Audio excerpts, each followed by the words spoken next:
Hello, and welcome back to our pre-Shabbos sermon. It's incredible how quickly a week goes.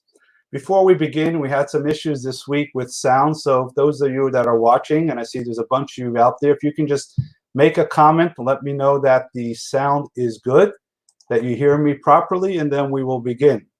Yes, hi Mike Katz, I see you. How's the sound? Just a comment, just type it into the comment section and we'll know we're good to go. Anybody in YouTube, Facebook, if you can just let me know if the sound is good. Hi, Tamara. You hear the sound? Please say yes or no. Sound is good. Okay, Mike, I see. Thank you. I see all as well. Well, life should be so easy. The way we fix the sound system, how we can fix the world, it would be amazing. But it is great and incredible to see everyone here. And, I figured we've been doing this now a couple of weeks. I'm going to change things up a little bit. I'll begin with the sermon. I gave my cantors, our singers, I gave them a break. Good. I gave them a break. And what we're going to do is begin with the sermon. And then I have a little treat, small little Shabbat singing by our guest ventriloquist and his friend Ziggy. So hang in there. He's going to come on right after the sermon. So Shabbos is here again. We're now re-entering that holy world of Shabbat, that very special space that gives us all the energy that we need to move forward.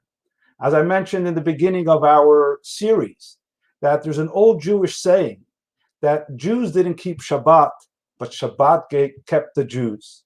Because although we have our daily ritual, our daily prayer, but it's the experience of Shabbat, the spirituality of Shabbat, that gives us the strength. It gives us the ability to move through the following week with inspiration, purpose, and meaning. So I'm going to begin today with a little story about a fellow who lived not far from here, up the road in Princeton. You may have heard of him. Name is Dr. Albert Einstein, or as they used to say in Poland, Einstein. You ever heard of Einstein? That's what my Zaydi used to call him, Einstein. So Professor Albert Einstein, one of the greatest professors that ever lived, he's going on a train. He's traveling to New York, I guess. He's on the train. That's the story. And the conductor comes to Professor Einstein, Dr. Einstein, says, Mr. Einstein, ticket, please. He starts to check his pockets. He checks his bag. Can't find his ticket. And he's looking. He's all embarrassed. The conductor says, Professor Einstein, don't worry. I know who you are. We all know who you are. I know you're an honest person. Don't worry about the ticket. Okay.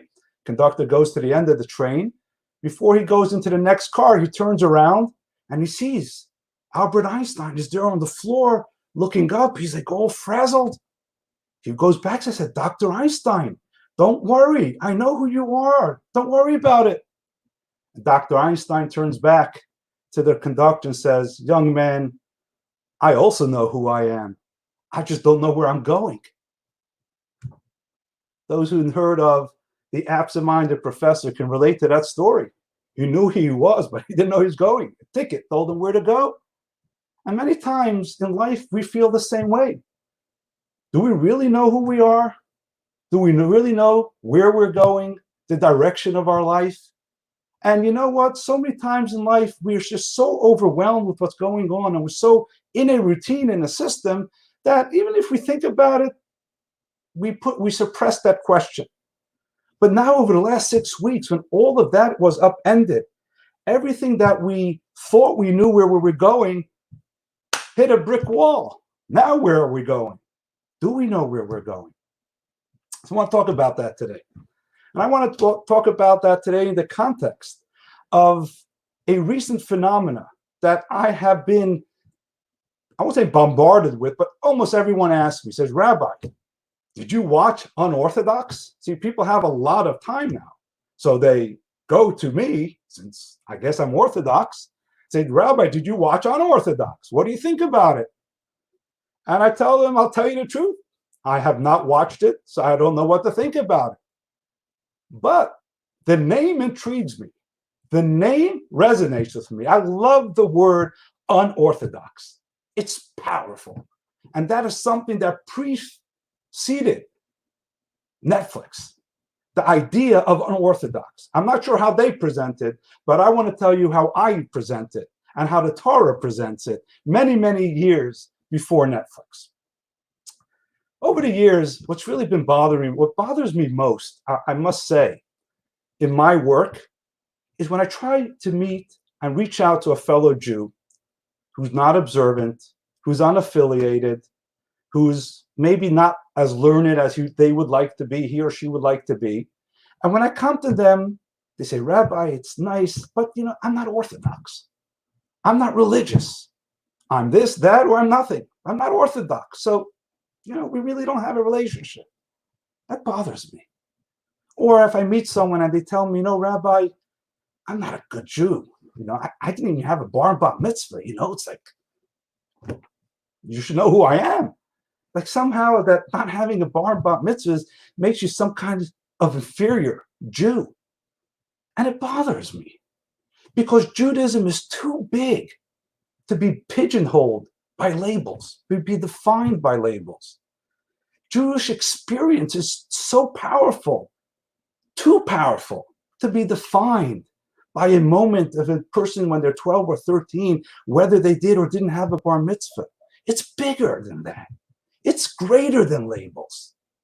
Of course, Jewish observance and ritual is important, but that doesn't define you as a Jew.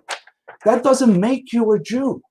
Nowhere in the Torah does it say, thou shalt be an Orthodox Jew or any other denomination.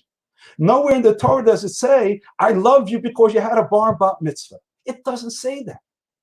And it bothers me. I don't take it personal. It bothers me of why a person would feel distant because they're not Orthodox or didn't have a bar and bat mitzvah. Orthodoxy, labeling Judaism, bar and bat mitzvah has nothing to do with being a Jew. So what is a Jew? What is the expectation? What level does, quote, so to speak, God want us to be? And here again, my dear friends, comes a very timely message from our timeless Torah. Because in this week's Torah portion, God addresses this exact idea to us so that we should know what the expectation is. And we shouldn't be feel inferior, or we shouldn't compartmentalize ourselves or put ourselves into a certain situation by labels or experiences. What are we going to read in the Torah? What would we be reading in the Torah if we'd be in synagogue tomorrow? The second portion of this week opens. And God speaks to Moses and says, speak to the entire people and tell them, I want you to be Kiddoshim. I want you to be holy people. Ki kadosh ani, because I am holy, and ani Hashem Elokeichem, I'm the Lord your God. That's it. No Orthodox, no other denomination, no bar bat mitzvah. God wants us to be holy. That's what we have to strive to be. Then you're living your Jewishness the right way, if you are holy. But what does holy mean? Now we should have a conversation. You're not Orthodox? Doesn't matter. You can be holy.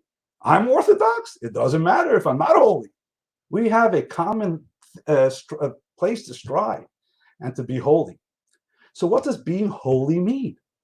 So the Torah commentary explains the word holy, kadoshim, kadosh, kadosh, K-A-D-O-S-H, kadosh, means separate, something distinct. So the Torah scroll is a holy scroll. It's very different than a regular book. It's in the ark. It's revered. It's holy. It's different. It's separate.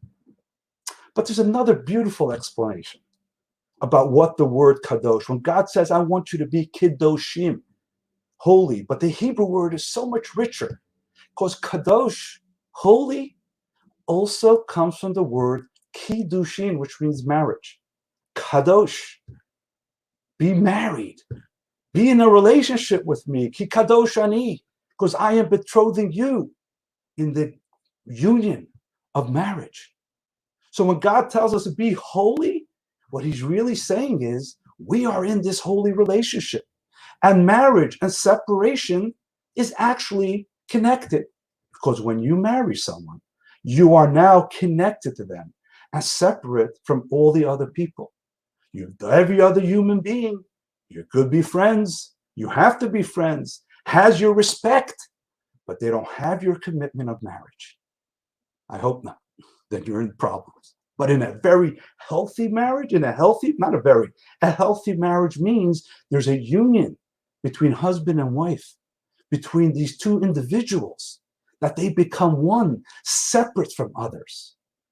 So, Kedoshim Tihiyu, be holy, means God telling us we're in a relationship. On Facebook these days, we have lots of friends.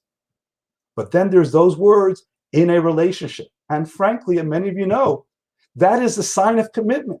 If your whatever partner, a friend, whatever you want to call them, if they don't commit to you and they don't write that they're not ready to write in a relationship on Facebook, that doesn't mean that they're in a real relationship. They're friends and there's a relationship. And in a relationship, in a healthy marriage, in a healthy relationship, two parties grow together. It's not you and me. There is a we. There is a combined effort. One takes the other and brings them up to a different level, each contributing their qualities. And this is what God is telling us. Kedoshim tihiyu. We are in a relationship, ki kadosh ani. God is holy and connecting his holiness with us. And we are physical. And God, in a sense, becomes physical through us, because God is our creator. God is holy. But how does God impact the world? Through his relationship with the physical human being. See, we're in a deep relationship with God. God offers us that holiness. We bring that holiness into the physical world. This is the union between the Jew and his creator. Now, God is everywhere. God is in everyone. We don't bring God into this world. That's not the type of God I want to believe in. God is in the heart and soul of every human being, of every person, Jew or non-Jew. God is everywhere, in a synagogue or outside of a synagogue. The question is his presence felt? And that is what a Jew, the Jewish people, were chosen to do. Not to have an exclusive relationship, but they have the exclusive mission to develop that relationship with all of mankind, with all of humanity. And therefore, you can say on Mount Sinai, we connected with God's holiness, or God connected, he came down on the mountain. God gave of his holiness into us. Since Sinai, we bring that holiness into the physical reality. That's it, my friends. That's what it means to be holy. That's what God wants us to be. He never said that be an Orthodox Jew or some other denomination. He never said be bar and bat mitzvah. Just be holy. Become part of this relationship in where you bring that sanctity and holiness into the world. So, my friends, doesn't matter what type of synagogue you pay your membership to. Doesn't matter if you had a bar and bat mitzvah. Does it really matter if you're Orthodox, Conservative, Reform, Liberal, or any other denomination? It's not about that. That's not what defines our Jewishness. What defines our Jewishness is what we are inside. It's time that we become unorthodox. It's time that we shed labels or any other denomination. The labels limit and restrict what we're truly all about. We have the ability to be holy. And I want to share a very powerful story with you. A story that happened this week. I was looking for the right story to capture. What does it mean to be holy? They're so beautiful. Many stories during the Holocaust, during Russian, Stalinist Russia, throughout history. To me, the story of being holy happened this week, just a few days ago. Last Shabbos, after Shabbat ended, I picked up my phone, checked the news, and I was devastated. A young shliach, Benny Wolf, I'm thinking of a different, Benny Wolf, the shliach of the Rebbe in Hanover, Germany, succumbed to the terrible COVID-19 virus. a young man of 43. And I knew he was very sick, but no one believed that this young man will actually die to corona. He had 8 children that he left with his widowed wife. Can you imagine the devastation? Can you imagine the hardship, the heartache, the heartbreak of this mother and her 8 children, of how they're going to manage? How is she going to manage? During Shiva, or before Shiva, his wife Sterny made the decision that her husband Benny will be buried in Hanover, Germany, and that she's going to remain in Hanover with her 8 children to continue the work of building the Jewish community there. Think of this. Rabbi Benny Wolf is the first rabbi buried in Hanover, Germany since the Holocaust. All these years, a Jew would never stay there. And a number of years ago, he moved with his wife, built a Jewish community, built thriving Judaism, and remained in that place to bring the presence of God into the physical world, to make sure that the Jews of Hanover, Germany, remain connected and feel the presence of God. Sterny is a holy woman. She is a woman who gets it. She's in a relationship with God. She is kadosh. She is part of the kadoshim. The ability to realize that this relationship with God is a two-way relationship. And when you're placed in this world, it is to elevate this world, as in every relationship. Sometimes you hit a patchy, you hit a rocky a time in the relationship, which no doubt she has hit. But she's a holy woman. She's a Jew who realizes what holiness is about. And holiness is about recognizing the presence of that greatness of your Creator in you and through you in everything that you do. And that's what a Jew is. A Jew is a person who lives a normal human life, but understands that the human life is for a purpose. It's kadosh, to be a holy life. What is Shabbat, if not holiness of time? What is eating a kosher piece of meat or food, if not holiness in our food? What is charity, if not about bringing holiness into our mundane and physical world? This is kadosh. This is kadoshim tihiyu, be a holy people. And maybe our challenges are not as dramatic as Sterny was this week with her 8 children in Hanover, Germany. And may God spare us all of that challenge. But the opportunity, the drive and the purpose and the engine of life, man, if she can do that, why can't we? Why can't we feel the holiness in the easier things that are not as challenging? And that is what we need to do. This is a true, fresh experience. And this is an experience that we need to bring into the ordinariness of our life. May God spare us from that great challenge. But may we be inspired by her challenge and her commitment, because that is a holy woman. That is a holy Jew. That is a holy person. She is living Kedoshim Tihiyu. And may she inspire us to live the life of Kedoshim, of holiness. So, my dear friends, the fact that we can't come to Shul on Shabbat is not a good thing. But let one good thing come out of it. And the good thing that can come out of not going out of Shul Shabbat is that there are no Orthodox or any other denomination synagogues that are open now. Now the synagogue is in your home, in my home, in your dining room.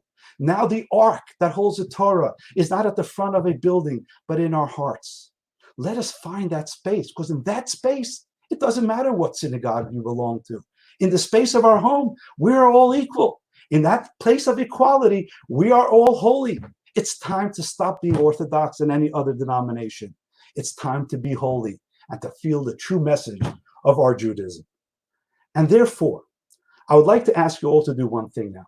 While we're sitting in the room and while we're watching, I want you all to take your hands and to cover your eyes and to say together with me the holy prayer, the prayer that Jews have said in every dining room, in every situation in life, whether it was a synagogue, whether it was the crematoriums in Nazi Germany, or whether it was in Hanover, Germany with Sterling and her kids, or my own home, in my own bed when I go to sleep.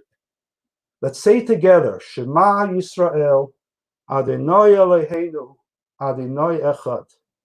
Hear, O Israel, God is our Lord, God is one. God is the space of oneness that we all feel connected. You may uncover your eyes. That is the experience of holiness. That is not an orthodox, but it's a holy experience.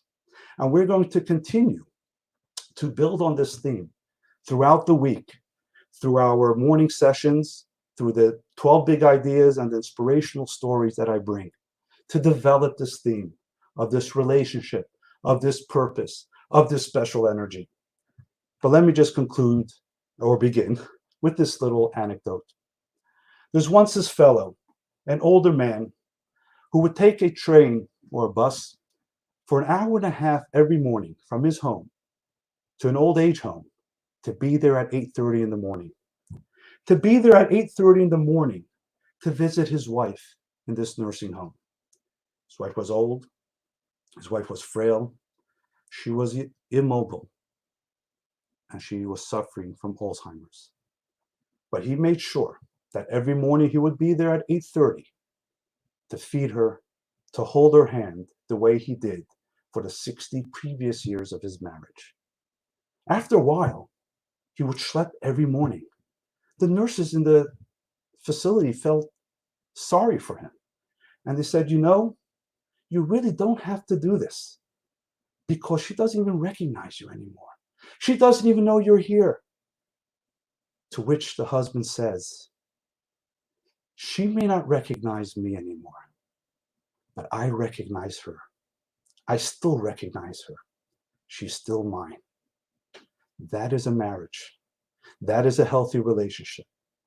And sometimes we may not recognize God for whatever experience it is, but let us remember that God always recognizes us and He's always there for us. And as slowly we develop this feeling, we can begin to recognize Him.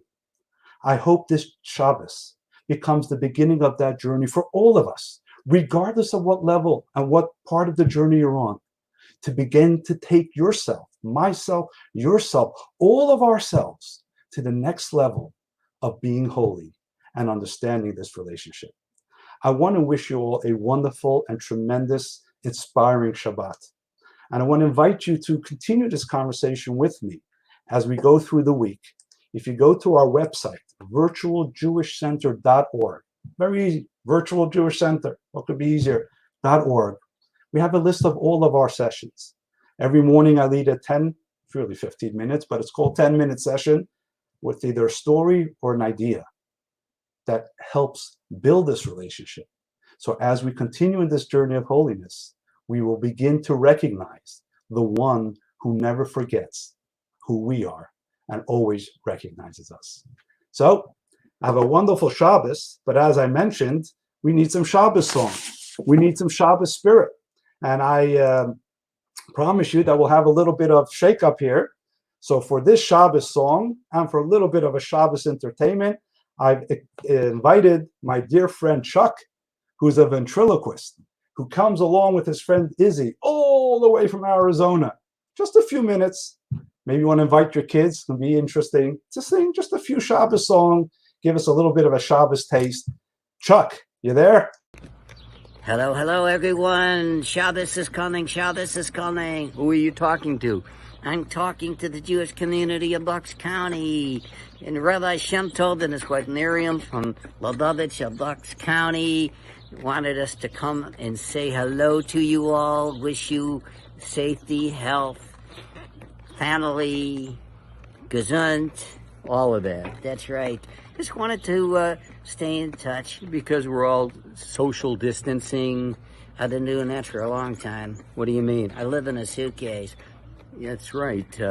So we want to see how you're doing and being creative and it's Shabbos. Being inside by yourselves. It's easy to forget sometimes. We just want to keep everybody connected to Shabbos. That's right.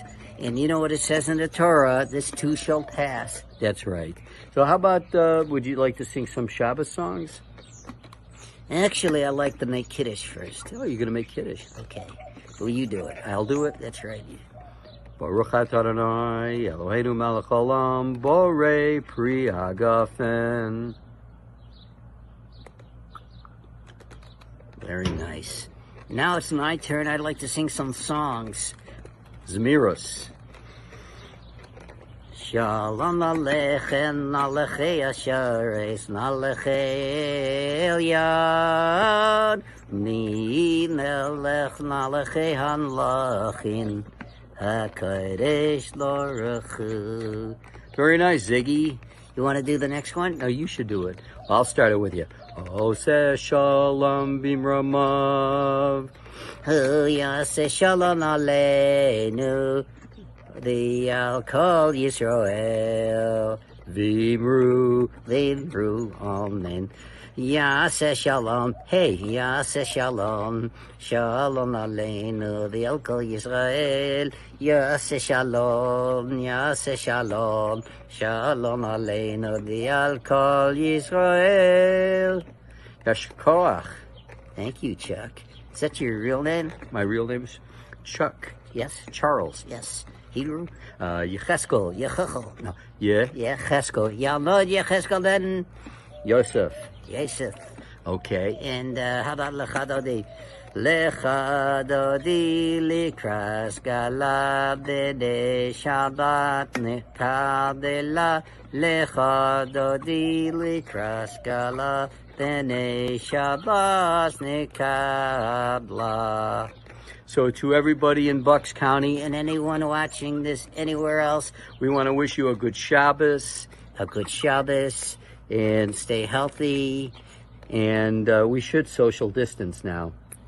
Okay, I don't really like to stay here, but you have to go. Yeah, I've been social distancing my way into a suitcase for years. Okay, so Sei gesund, good Shabbos, and okay, I'll go this way. Is it Scholland? yeah, man. Okay, I'll go this way. Sei gesund, good Shabbos. Good Shabbos. Well, good Shabbos, everybody, and that is a way we will conclude this today's program, today's pre-Shabbat sermon. I hope to see you again on during the week. We have our program every day from Monday to Thursday. I'm doing another course on Sunday morning, positivity bias, how different stories can change our perspective. That's at 10 o'clock. But please don't remember all the classes. Just go to our website, virtualjewishcenter.org, and you will get everything. In the meantime, have a wonderful Shabbos. Really, it's been a pleasure connecting and staying connected with all of you this way. And look forward to seeing you Sunday morning. Take care.